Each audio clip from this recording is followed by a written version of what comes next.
یہ پتہ چلے کہ زینب ہے یا نہیں ہے، لیکن امام تو یہ کہہ رہا ہے، تاریخ یہ بتاتی ہے کہ جیسے یہ امام شیر کے پنجرے میں داخل ہوتے ہیں، تمام شیر امام کی طرف دوڑتے ہوئے آتے ہیں، کوئی ہاتھوں کا بوسہ لیتا ہے، کوئی کندھوں کا بوسہ لیتا ہے، کوئی ماتھے کا بوسہ لیتا ہے۔ محمد علیہ محمد بلند کر صلوات۔ اللہم صلی علی محمد وآل محمد۔ کوئی امام کے قدموں کا بوسہ لے رہا ہے، کوئی امام کو اشارہ کر رہا ہے، یہ سلسلہ سارے لوگ دیکھ رہے ہیں۔ اس کے بعد امام شیر کے پلڑے میں مطمئن حالت میں بیٹھتے ہیں، لوگوں سے نگاہیں ٹکی ہوئی ہے امام کی طرف، اب کیا ہونے والا ہے، اب کیا ہونے والا ہے۔ سارے شیر امام کو سلام کرنے کے بعد اپنی اپنی جگہ پہ حلقہ بنا کے بیٹھ جاتے ہیں، درمیان میں امام بیٹھے ہوئے ہیں، درمیان میں امام بیٹھے ہوئے ہیں۔ اس کے بعد امام جب واپس آنے لگے تو امام سوال کرتا، ہم تو جانتے ہی تھے کہ آپ جب جائیں گے تو یہ منظر ہوگا، ہم تو چاہتے تھے کہ لوگ آپ کی شخصیت کو پہچانے کہ آپ کیا چیز ہیں، لیکن ہمیں ایک چیز نہیں سمجھ میں آتی کہ سارے شیر تو آپ سے ملنے کے بعد چلے گئے، لیکن یہ بوڑھا شیر آپ کے پاس کیا کر رہا ہے؟ اللہم صلی علی محمد وآل محمد۔ چلے گئے، بوڑھا شیر کیا کر رہا تھا؟ تو مولا نے فرمایا دیکھو یہ بوڑھا شیر چونکہ ضعیف ہو چکا ہے، مجھ سے شکایت کر رہا تھا کہ یہ جوان شیر جب معمول کی طرف سے غذا ڈالی جاتی ہے، گوشت پھینکا جاتا ہے جانوروں کا، تو یہ سارے جوان شیر کھا جاتے ہیں۔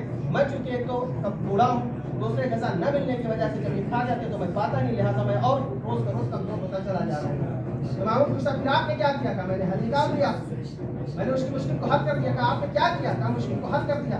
بہت زیادہ جب مامون نے اصرار کیا، کہا آپ نے کیا کیا؟ میرے مولا نے فرمایا دیکھو میں نے جوان شیروں کو منع کر دیا ہے کہ اس وقت تک غذا کے قریب نہ جانا جب تک یہ بوڑھا شیر کھا کے سیر نہ ہو جائے، تب تک اس غذا کے قریب نہ جانا۔ ایسا ہے اب تک 3 دن کے شیر بھوکے پیاسے ہی تھے۔ کہا مامون نے فوراً حکم دیا کہ فوراً شیر کے چولہے میں غذا ڈالی جائے۔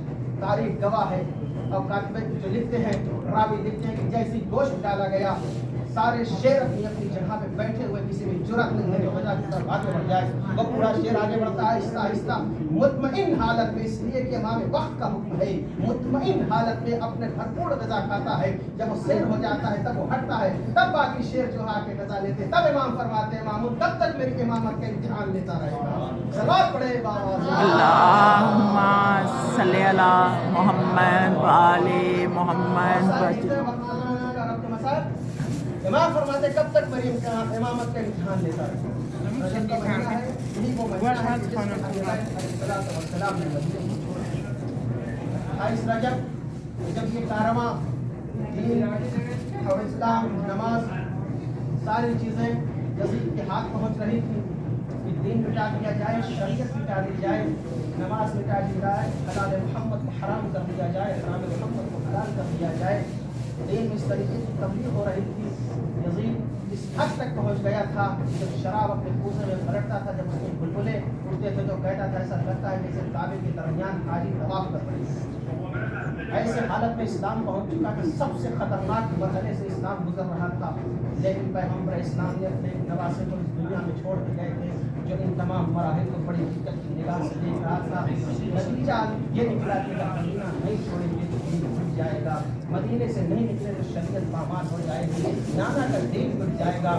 28 رجب کو یہ کاروان مدینے سے کربلا کی جانب جب چلنا شروع ہوا، یہ عباس والا حسین علیہ السلام نے جناب عباس کو بلایا کہ کربلا کے شہیدوں کو فہرست بناتا ہوں۔ عباس کو کربلا کے شہیدوں کو فہرست لکھ دیں۔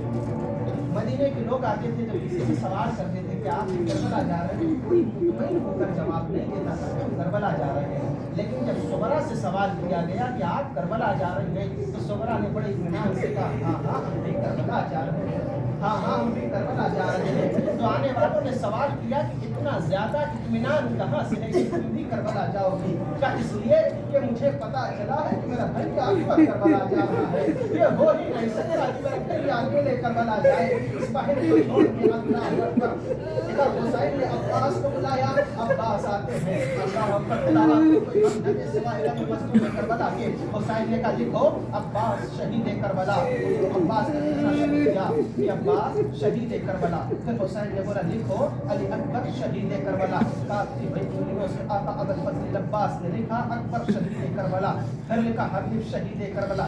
ایک ایک نام کو آقا حسین بتا رہے ہیں. آقا ابوالفضل عباس لکھ رہے ہیں حسین شہید کربلا, عباس شہید کربلا, اصغر شہید کربلا, حبیب شہید کربلا, اور شہید کربلا, قاسم شہید کربلا. ایک ایک نام کو حسین بولتے چلے جاتے ہیں. زہرا کا نام بولتا جاتا ہے, عباس لکھتے جاتے ہیں.